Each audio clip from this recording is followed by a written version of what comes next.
A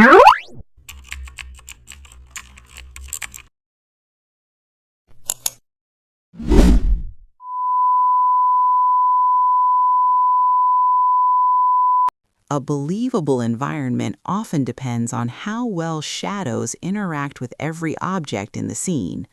Today, how to explore PhotoBash realistic shadow integration. Start by opening Photoshop and creating a canvas around 3600 by 2000 pixels.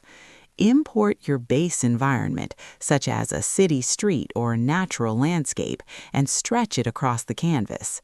Now, bring in additional PhotoBash elements like buildings, vehicles, or trees and position them naturally throughout the scene. At this point, many objects may appear floating because they lack shadows. Create a new layer beneath one of the objects and